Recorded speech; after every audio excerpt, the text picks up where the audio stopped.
show you got heart.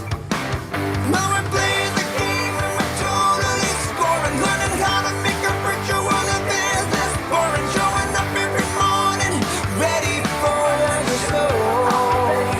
I'ma get ready. Gold engaging virtual meetings 2.0.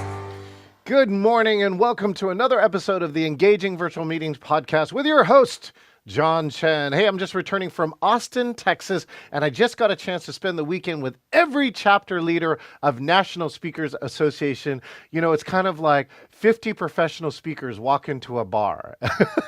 It was amazing energy. And for all those who want to be professional speakers, check out your local chapter. And many of us have hybrid and virtual options if you want to learn how to be a better speaker or build a better business. Hey, speaking of that, if you want to build a better business, you want to subscribe, share, like, and comment if you're watching us live here on social media. In addition to that, if you want all the episodes of Engaging Virtual Meetings podcast, go to engagingvirtualmeetings.online and subscribe on one of your 15 beautiful platforms to get podcasts like this one coming up, which is super special. And if you want to learn how to be more engaging in the world, consider coming to my Engaging Retreat. This will be the 7th year, October 20 through 22nd, 2026 here in Seattle and online. This year was superb and fantastic, and next year is going to be even better. Shout out to my good friend Scott Cooksey, CSP, Certified Speaking Professional. He was one of the first confirmed speakers for next year. Now, coming up next, we have this special speaker. If you're tuning in or watching this replay, you need to listen here. Like, just allocate the next 30 minutes to just sit here and soak it all in, because this person's been my friend for years through Meetings Professional International. She's won multiple industry accolades, including the top 50 successful meetings women leaders, CNN's top 75 keynote speakers worldwide. That is a tough one. And of course, Tyler's our good friend's Meetings Today trendsetter, which I've also won too.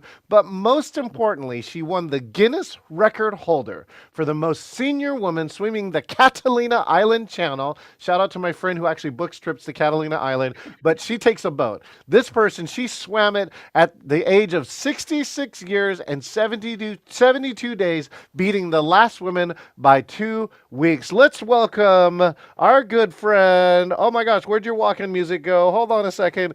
My good friend, I've missed all the buttons this morning. This is the live show, as you can tell. My good friend, Deborah Gardner.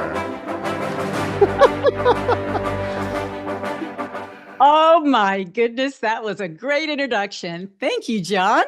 You're welcome, Deborah. I love to, this is a live show. Some people are like, do you record your podcast? I said, no. Right. The authenticity here, I'm just showing you, this is a live podcast, and I don't know which button I pushed, but I obviously pushed a different one, and that's how we do it here. Hey, I showed up, and gosh, it's so good to see you again. It's been a while, but yes, you were right. We have been friends for a long time. That's what this industry in the hospitality does for us. You come for whatever the resource, like meeting planning or speaker. You stay for the relationships. Yes. And, as we get into this other part of our career too, Deborah, it's amazing too. Lots of our friends are becoming CEOs, right? The VPs, the top. They're becoming the influencers. It's so funny too. When we started in the industry, we walked around, right, as the new kids on the block going, who are all these people? Like Joan Eisenstadt or whatever. Like, they're titans in the industry, and now it's kind of our turn. Yeah. And it's refreshing, actually. Yes. You're seeing a lot of the young gens, coming in and trying to soak it all up, kind of like you see that mini me in a lot of them. And it's kind of refreshing for us to be on that other end, because now we have the wisdom, we have the experience, we have the resources, the connections, and it feels kind of good to give it back into the industry the way we do now. Well, I'll share with this, right? One of my top friends, right, who is a top speaker, has been quietly mentoring one woman a year in speaking. And I thought that is a cool thing. He's just like, he's not boasting about it. He's just saying he's doing this because that's his part of like trying to create equity in the field. I thought that's a great idea. Great idea. I like to hear that for sure, because that's what we're here for. We're here to keep our industry going, and the only way to do that is to share our wisdom.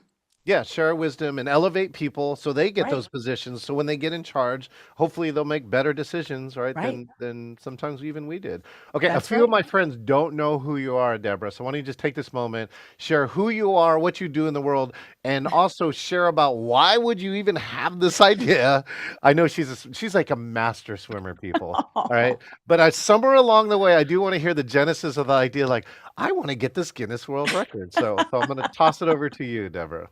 Oh, thank you. Well, I am a competitive performance expert, and I do enjoy the speaking arena. They call me the triple threat coming from the hospitality industry because I have meeting, a supplier, and now speaker experience. So that's been one of the great benefits of being a professional speaker is understanding and knowing the back end as well. And like visiting all the NSA chapters made that circuit as well, teaching our industry that you're not actually in the speaking industry, you're in the meetings industry. And knowing that and learning the terminology and everything around it, you'll be able to bond with the decision makers so much easier. So I've had such a heyday at doing that a couple years for a while now. And other than that, yes, I'm an entrepreneur.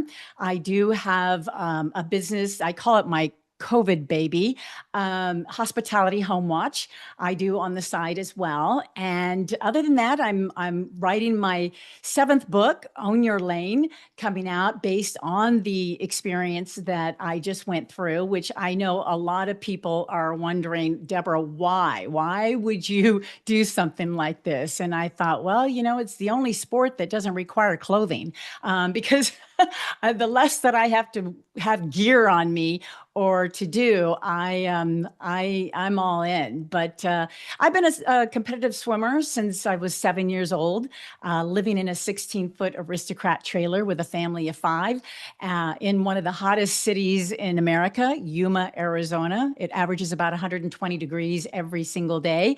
So what else was there to do when I was a kid other than hang out at the pool? And made my way into to the college level, and still, I was always really good at what I did, like most people when they're back in high school or college, sports. But I never really hit that potential that I knew that I had, and I wanted to do that.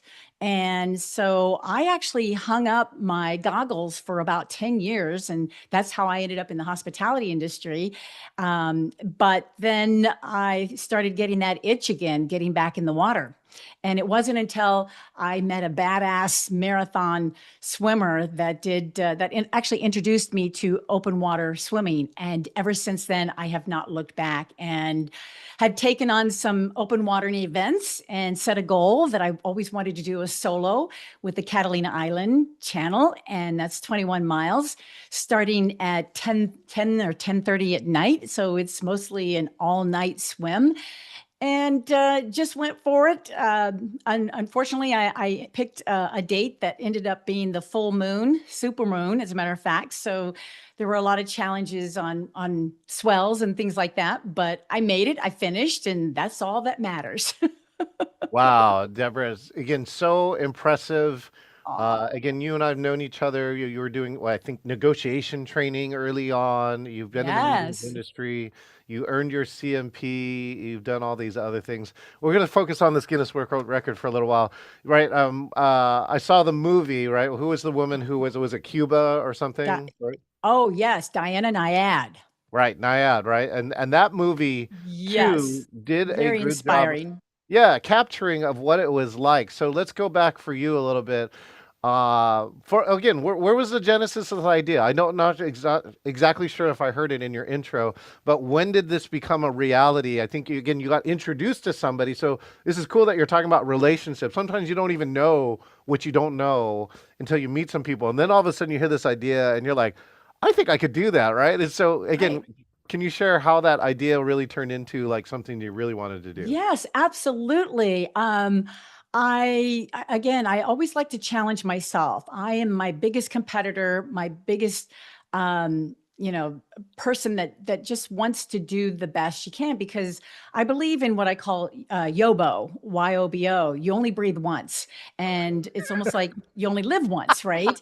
So I thought, well, you know what? I need to prove, and as speakers, we need to do that. We need to live our Yes. experiences of what we're sharing from the stage, or we shouldn't be up there. And for years, though, I've been sharing other people's stories and things like that. But now it's so much fun to share this type of story. But it actually became true when I set the goal and did a couple events. One of the events was an actual relay on the Catalina Island channel, just so I can kind of get a sense of it. So I was the virgin of six, again, badass women that do marathon swimming all the time. And what happens is you actually go every every hour, 1 hour every 6 times. So I got to swim like 3 times that entire 14 hours that we did the relay. But I was so happy, and I felt I just didn't get enough of that. And that really sparked me to confirm the solo. But just making it up to the relay, it took me 3 years, because the first year I didn't realize how expensive this sport is compared to the pool swimming. Oh my gosh, completely different.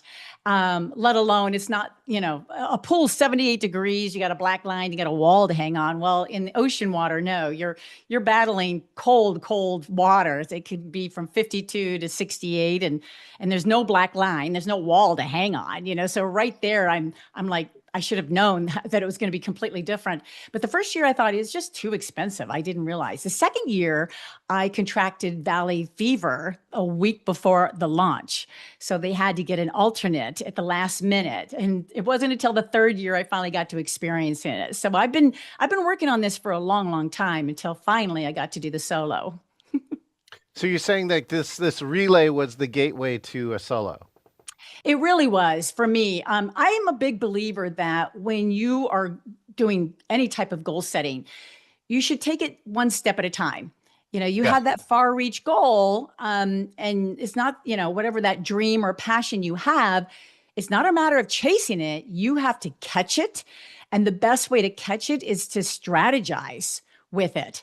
And my strategy was to do step by step by step. And that works perfectly for me to catch any type of goal that I want. I think because I'm spending a lot of time talking to new speakers, and I think that many new speakers want to jump to a TED Talk or the main stage. And they don't realize that every Hall of Famer you made, there's only 400 certified speaking professionals, right? And some of them don't ever get any designation, doesn't matter, but you can tell that they did their reps, that you have to put in these reps, the step by step, right? Sometimes that step by step is doing something virtual. Sometimes that step by step is doing the 50th free program for the Chamber of Commerce or whatever it is, or some other Rotary or something else like that. And because it's one of those things you can't replicate the real thing without being the real thing. And I think swimming is a little bit that way too. This open water swimming, unless you've got a cold pool in your house with no lines, with infinite walls, you can't replicate this. And I'm just curious, do you have a metaphor for that? For like the no lines, the no things, there's no lights, there's no lines, there's no heat. I don't know. Did that become a metaphorical type of thing? Like that? That's a transfer to something else? I don't know. I guess it could be being insane. But if you want to be insane, go the next step. But you have to take risks, and you're absolutely right. The step by step may as basic as it may sound. We've heard speakers saying, that they have spoken 1,000 times before they got paid. And I can totally relate to that. So I think you have to strategize every step. It's not just about having that goal at the end. Yeah. If you want to reach it, you've got to have a game plan for that. But yeah, I think the transition from one step to another, like me going from, that 78-degree pool to ocean, was frightening. It was, Frightening. it's just my confidence kind of went down. I'm swimming with these amazing swimmers, and I'm the virgin of the group. But they also made me the captain of that relay and I thought, oh my gosh, why should I be the captain? I'm new. Well, what they wanted to do was teach me and say, okay, you deal with the federation, you collect the money, you Oh, organize this. And, that really helped, John, because oh, it really helped me when my solo, I knew what I needed to do. I knew what my crew needed to do. And it's the same thing in business and in life. If you want to be where you want to be, you've got to, embrace anything and everything and learn like a sponge and just catch it all and do it. It's all about the action. You can, pretend that you want this goal or this dream or passion that you want, but you've got to put it into act. And dreams and goals are just illusions. I mean, you're delusional with all that unless you put it out and let people know about it. Like I put on social media. I remember one day going, "Hey, I'm going to do the solo," and I'm like, "Whoa!" All the likes and the comments of people were coming through. I'm like, "Wait a minute, that's how you do it. You let people know what you want to do." And then you have to be accountable for it. And it puts a lot of pressure on you, but what other way to reach, and catch your goals, your dreams, your passions? Well, I think that's an important part because there's a lot of people who think that, let's get on the entrepreneur side where they don't talk about their goal because they're too afraid of somebody stealing the idea. And I think Right, that's wrong, right? Because right, if you want to manifest your goal faster, number one, too, especially you have a goal that most people are not going to do. The right. second part, too, though, is that you'll get way more supporters if they believe in your idea because Yes. you said the words. Right now, there's like Yes. things happen like this. What I love too is that these six women became your mentors by giving Yes. you a leadership position in a place where you didn't really have that much experience. Yeah, and they were there for my solo. I had a Oh, 12-person crew oh, you're in the and they boat. all had Yeah. duties, but they were there. A couple triple crowners and I mean it was just so cool to have them along for the ride. And you never know whatever waters you might step into, there's going to be other relationships. So, Yes. and there's going to be other people that are going to be able to help you. So I think, whatever it is that you want to do and your comment about people, taking your goals, that's why when people zig, I zag. So I always pick goals, dreams, and my passions totally what other people aren't going to do. So I'm comfortable and confident to share it. And a lot of times you'll get comments that say, "Oh, Deborah, you're too old to do that. Oh no, you're not going to finish 21 miles. Oh no." And when I Wow. get those kind of comments, it's like, okay, watch me. Watch me. It only Watch me pumps now. me up even more. And it Yeah. should pump anybody up. When you got naysayers, it's like, oh, you say I can't do this? Watch me. Well, and that leads me to this, right? So let's take a look here at this little blanket that you got here, right? So I talk us through know. this blanket here too, Deborah, right, is a big part of like watch me. You know, who gave you this blanket and what does it mean to you? Isn't this so special? I'm so in love with this. Speaking around the world, you as well, we get spoiled on some fun amenities from clients. And we've been on the other side too. When I was a hoteler, I would always Yeah. give my clients amenities. But this one, oh my gosh, this one takes the cake. This is first class.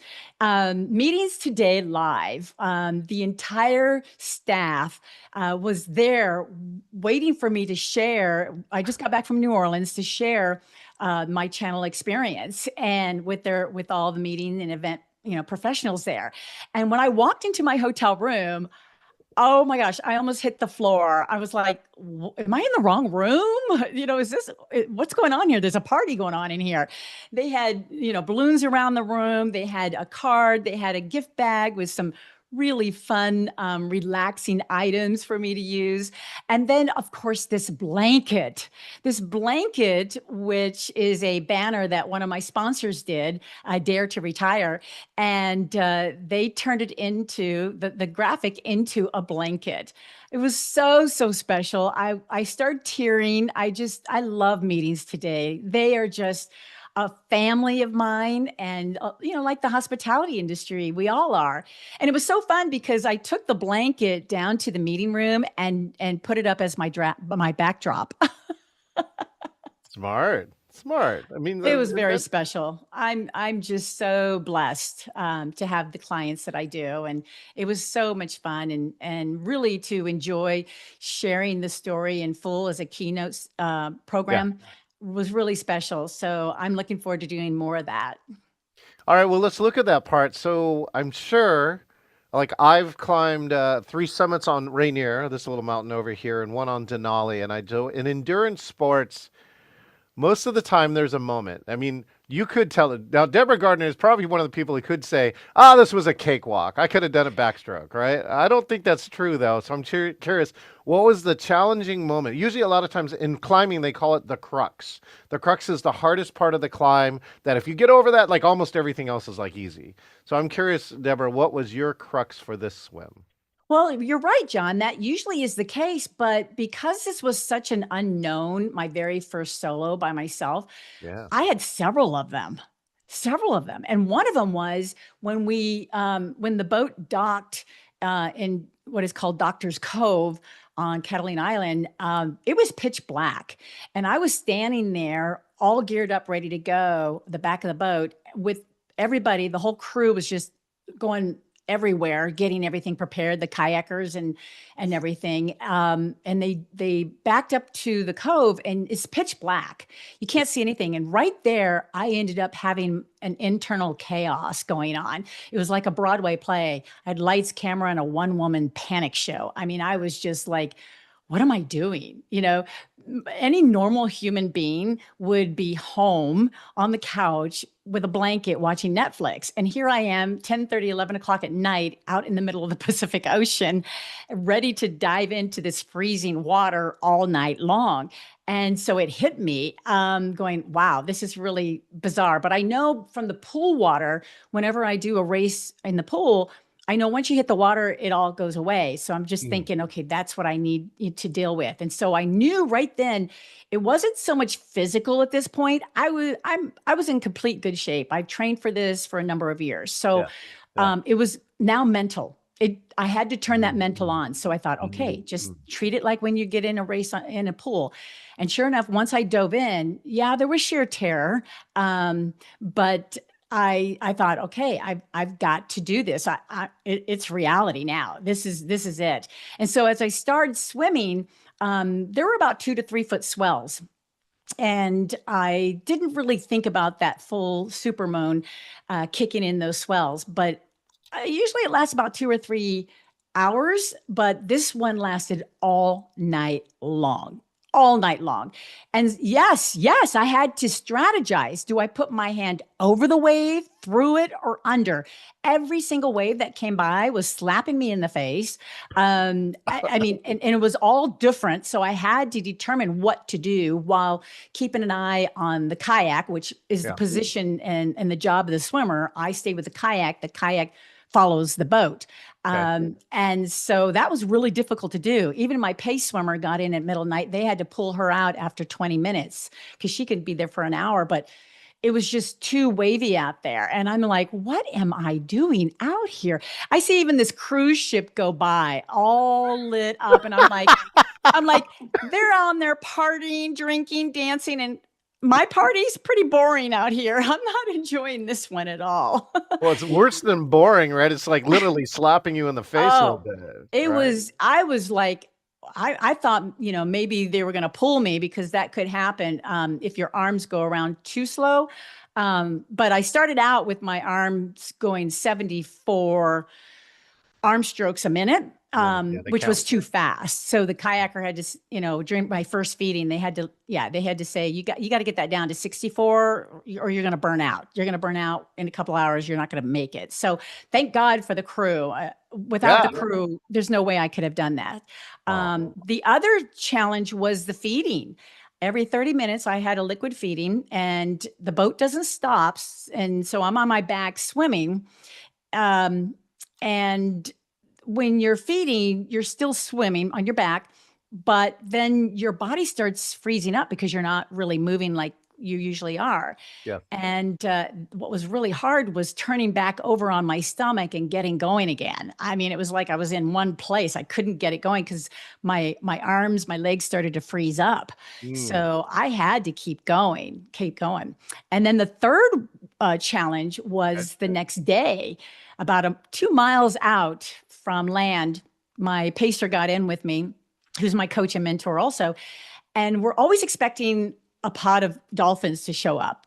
And sure enough, they did. 30 to 40 dolphins. Oh, Oh. and we've got that on a drone video too, John, Woo. which I know you'd appreciate. Yes. And it was magical. I mean, they were underneath. You can hear them chirping, which they're talking. They're going under the kayak, under us, under the boat, and then they would come back. Well, apparently something brushed up against my left arm. I wasn't sure what had happened, but right there, my arm went dead. Literally, I could not get my left arm out. And this is when my pacer and I wanted to sprint in. Literally, we wanted to give it all I got. Like, let's do I this. Let's could finish not it. get that left arm out at all. Weird. And what happened was when we got back to the boat, the top of my hand was red and just so swollen. And the next day I had this big bruise on the side of my arm. So we have a feeling a dolphin was trying to high five me. Yeah. Yeah. And let me tell you, dolphin love hurts, literally. Yeah. So yeah. somehow one ambitious dolphin surfaced a little too soon. And here we are worried about sharks all the time for me, right? But no, it's like I got attacked by a dolphin. By an over-enthusiastic adult, probably Yes. or adolescent, most likely male dolphin. Yeah, I guess when I pulled back, it must have brushed up against, and at least it wasn't like it hit my like a wall. But But it yeah, felt like it took, and I'm still going to physical therapy for that left arm. Wow. Oh, I wouldn't have known that. It's so funny because we had a dinner this weekend, and one of the we were doing networking questions, and so she asked, what's your spirit animal, or what animal would you be? And I chose dolphin, right? Because there was also and then I shared this experience in Hawaii at Two Step. There's a cool beach in Kona that we went out to, and we went swimming, went snorkeling out there. 50 dolphins in the wild. Ooh. Magical. Like, I had a GoPro magical? camera, right? I wasn't like trying to reach out or anything, but the dolphin came up, like looked at the camera, like directly in the eye. I have this very close up GoPro video of, because the dolphin That's super playful. that's It's really memorable. magical. Yeah. That's memorable. Yours was more memorable than mine though. Getting hit. You got beat up by a dolphin, right? It's so Coming funny. face to face to one, I like that idea, but being hit by one, that's a little different. I don't know. Yeah, I think you got to incorporate this into your keynote somehow, of like who this. You got to give this dolphin a name, like Fred or Yeah, something. there you go. Maybe it was a There you guy go. trying to hold you down in the last 2 miles, right? I'll show him. Yeah, and I've got these little dolphin stickers that I've given people. Yeah, and I've got merchandise with a dolphin bag that I've always had. It says "Get off the block and go," which is one of my mantras. So, yeah, it's all good. It all happens for a reason. That's for sure. Is that Yeah. one of the things that you did to get through some of these things, like especially like the waves? I mean, those 2 to 3 feet swells don't mean a lot, but remember this the next time you go to like a beach. And if you hit 2 to 3 foot swells while you're trying to walk out, they will knock you right off. And so I'm Oh, just yeah. curious, what is there? Was there something you say to yourself, or something you feel, or something that you do, like when you have a challenging situation that will get you Well, back into the? I was actually cursing like a sailor underwater. Well, that works too, right? That I was doing for sure. Okay. Yeah. All And right. it was at that point, it was about, I guess maybe 6 or 7 hours in, I wanted to actually quit. I was like, I'm going to Yes. quit. I got to quit. I got to quit. Well, Right. I breathe laterally. I'm one of those lucky swimmers that can breathe both sides. And so I have the kayak on one side and the boat on the other. And I'm looking at both of them. The kayak's got their eye on me the whole time. The boat people are like moving around, and I can see them because the supermoon lit everything up. And so I'm like, I can't quit. This is my team. If I quit, I'm Let going to everybody else down, right? I can't do that. So I thought, okay, back to the mindset again, trying to get that mental grit going, okay, I can do this. I can do this. I can do this. I've always been told, wait till just get to sunlight, just get to the sunrise time. And you've really passed all the hard parts. So yeah. And once it did, I was much happier. You'll love this. This is from Stuart Middleman, ultra marathoner, 1,000 miles in 11 days. And one of the things that he taught me is like, you kind of imagine like a rope coming out of like your belly, kind of like Spider-Man, and you grab onto a tree, right? And over there, and you pull yourself to that tree. And then when you get to that station, you go to the next thing. And so it's like these combinations of all these small goal trainings. All right. Well, Deborah, you're here to the beautiful part of this interview called the speed part of the interview, right? So this is, I've been writing questions while I've been interviewing you. So, and I'm now going to ask you these questions, and your job is to answer them as quickly as possible. Are you ready, Okay. Deborah? Okay. Okay. First question. Own your lane. What's your lane in life when you're not in the water? Oh, I love watching movies. Oh, I'm a and movie favorite latest buff. movie is? Well, right now it's Wicked. The new Wicked coming out, right? Yes, the new Wicked coming out. Okay, great. We'll watch this. Right. The first swim race that you're really proud of. Oh my goodness, my first swim race. Well, actually, it was probably trying out for the swim team when I was young. I had to swim across the pool, and I did so because I really thought a shark was chasing me. So I look back, I'm like, that was fun. All right, here we go. Let's see. That's your Lamborghini of you swimming. I remember my first swim test is that you have to swim across the pool and the short side, right? You have to swim across and back to Right. be able to get into the deep end of the pool. And I Right. do remember that. I don't know if you knew this too, Deborah. I was a competitive swimmer growing up. I did not know that. Yeah, I never got past high school, but I did swim at my local pool, and I was a winner. I have flat feet. That was my advantage. I have flat feet, and I did everything from relays to all the way up to the IM, so I can actually swim all four strokes. I was going to ask you what stroke. So you Yeah. like all of them. Yeah. Yeah. And actually, my challenging moment was that when I turned 15, they double all the lengths, and like everything before that was easy. But when I turned 15, they double the lengths. I felt like I almost drowned. Right, because it's like I didn't have the endurance to go that level, and then I had to really work at it, and then I started Yeah. winning again, right? Yeah. Because I really worked out. Before I was kind of like, I think I was like, when you rely on your talent versus like you refine your talent. Yeah, that was Yep. me. So Well, if we're in the city the same, it's easy to pack a cap, goggle, and suit. So we'll Yes. have to have a race. I will concede, but I will still do the race anyway. That would be so I think it'd fun. It'd be fun as hell. Okay. Speaking of which, what engages you most about swimming? The fact that I can be out there alone, it's very peaceful, no distractions, Hmm. no cell phone. I Mm. can just be. Well, there we go. I love it. I know I tried to start swimming again at my local pool, and then they closed it, so now I have to go to another pool. What's the biggest expense for open water swimming that people don't know? The biggest expense actually is really finding the time to train. But if you're talking about dollar wise, the boat for sure. You always have to book the boat first to make sure you can afford it. But I'm grateful for my sponsors that be part of that, because that would be tough to do. But yeah, I also do consider my time. It can take you away from your job, your family life, and that is something you have to consider as well. There we go. We'll see. I have the Twilight Zone for you. What elevated you from a trailer park to CEO? Determination.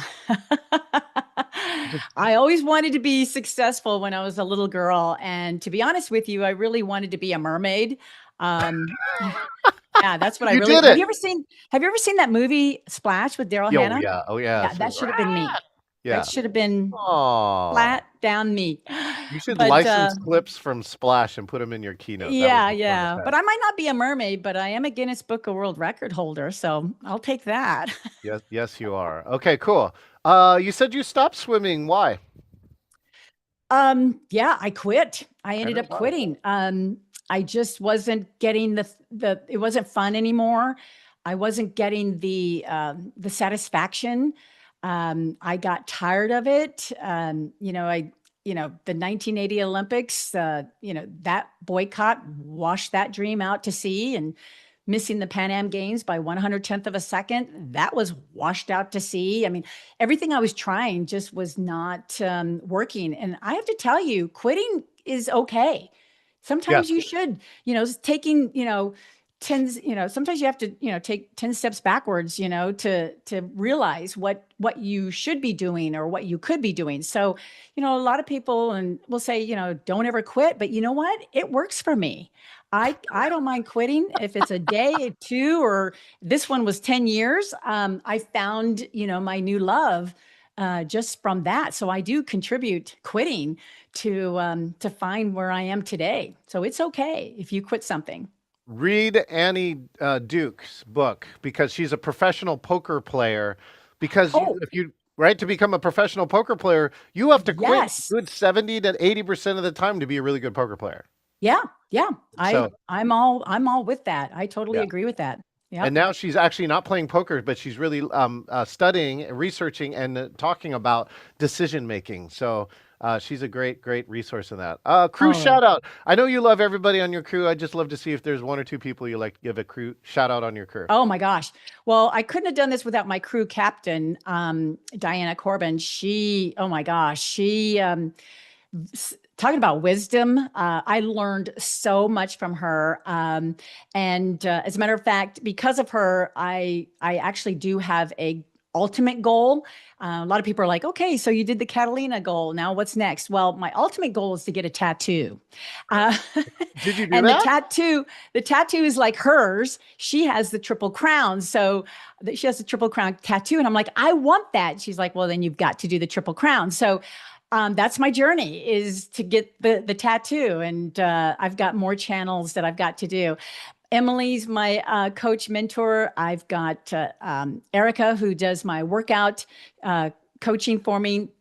I've got Brad Herring, who is my pool special coach with the Arizona Christian University, and Maya, who did my feeding. I've got my other kayaker, Judith. I mean, it just goes on and on and on. And yeah, I'm really, really grateful, because without each and every one of them knowing their roles, Yes. again, I couldn't have done my job. So it takes a team effort. It Yeah. really does. Yeah. That's an Can't get out there amazing, by yourself. amazing.